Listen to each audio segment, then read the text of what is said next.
Appointment workflows were previously limited to the primary contact, which made it hard to automate reminders, confirmations, and follow ups for multi participant appointments. This update closes that gap and lets you message the right people automatically. Let's check it out. This update only applies to the customer booked appointment and appointment status triggers. If you choose Contact and Guests, the workflow runs once for the primary contact and once for each guest. If you choose Guests Only, the primary contact is skipped. Guests added after the appointment is booked are not enrolled by that earlier trigger event. Let's learn how to select the specific appointment-associated contact that should trigger your workflows.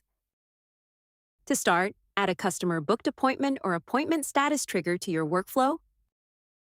In Who Should Be Enrolled into the Workflow, choose Contact Only, Contact and Guests, or Guests Only. Save the trigger, add any extra actions you desire, and publish your workflow. Use this improvement to streamline your communications, easily onboard customers, and keep all necessary contacts in the loop of any changes, updates, or cancellations to an appointment. We hope you enjoy it.